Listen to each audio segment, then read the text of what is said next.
Vovô, eu queria saber um pouco da história da matemática. Você poderia me contar? Oh, meu querido, é claro! A história da matemática começa assim. Durante milhares de anos, a sociedade do mundo todo descobriu que uma disciplina acima de todas as outras fornecia um certo conhecimento sobre as realidades subjacentes do mundo físico. Essa disciplina é a matemática. O surgimento da matemática veio para que as pessoas da época pudessem entender os padrões naturais, vida no mundo, mudança do mundo, passagens e mudanças. Em toda a história, a humanidade lutou para entender as engrenagens fundamentais do mundo material. Nós nos empenhamos para descobrir as regras, os padrões que determinam a qualidade dos objetos que os cercam, sua complexa relação com nós mesmos e com os outros. Com o passar do tempo, o homem começou a ver padrões e fazer conexões, apontar e a ordenar o mundo em sua volta. Assim surgiu um mundo matemático totalmente novo. No Antigo Egito, às margens do rio Nilo, surgiram os primeiros sinais da matemática, como conhecemos hoje. As pessoas abandonam a vida nômade e se estabelecem, pois ali havia condições perfeitas para a agricultura. A cada inundação do rio Nilo era marcado um novo ano. Os egípcios registravam quantos dias se passavam entre as fases da lua, ou quantos dias decorriam entre o acontecimento de duas inundações. Foi aí que surgiu o calendário. O povo egípcio acreditava que Rabi, deus do rio Nilo, inundava as margens do rio todos os anos e eles ofereciam uma parte da colheita em forma de agradecimento pela fertilidade que este dava àquelas terras.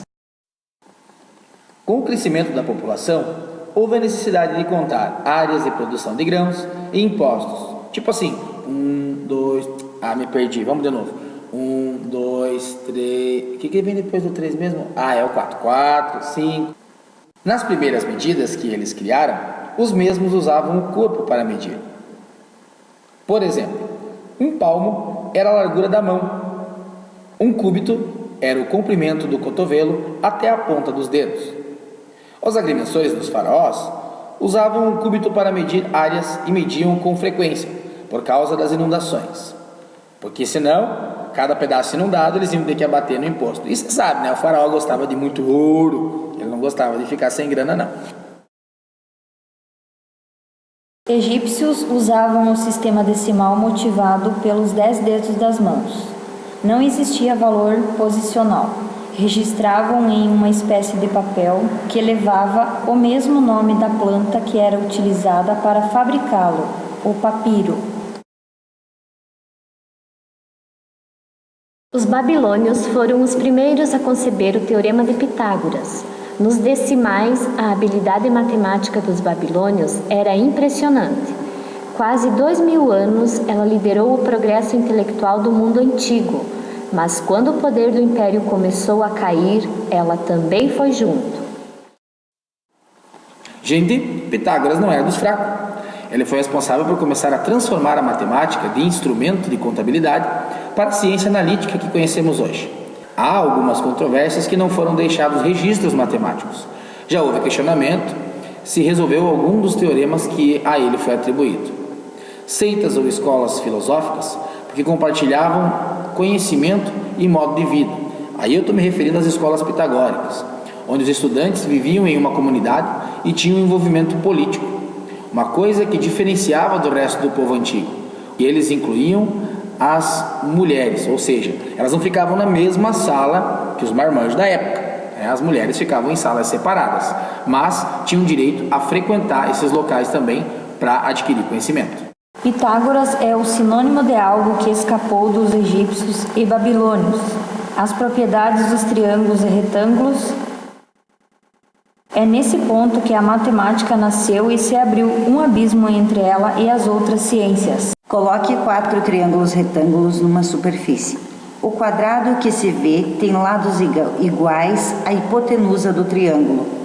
Ao deslizar estes triângulos, transformamos a área do quadrado maior na soma de dois quadrados menores, cujo lado sai definido pelos dois lados menores do quadrado da hipotenusa, e igual ao triângulo. Em outras palavras, a soma dos quadrados dos outros lados chama-se Teorema de Pitágoras. Muitas descobertas dele foram contestadas, mas a música e a descoberta das séries harmônicas ninguém pode tirar dele. Tem que haver sintonia entre as cordas e as notas. Alguns seguidores tentaram desvendar outras possibilidades para o teorema dos triângulos, porém só chegaram aos números irracionais que não se encaixaram na visão pitagórica do mundo, impasso onde manteve isso em segredo e foi morto, afogado por tentar divulgar suas pesquisas. No ano de 387 a.C., Platão fundou a Academia de Atenas. Ele foi um dos patronos mais importantes da matemática grega. Platão propunha a teoria de que a matemática tinha as chaves para desvendar os segredos do universo com a geometria. Essa teoria inspirou os astrônomos por mais de 1500 anos. Alexandria tornou-se o centro de excelência acadêmica sob o domínio de Ptolomeu no século III a.C., onde sua biblioteca rivalidava com a Academia de Platão.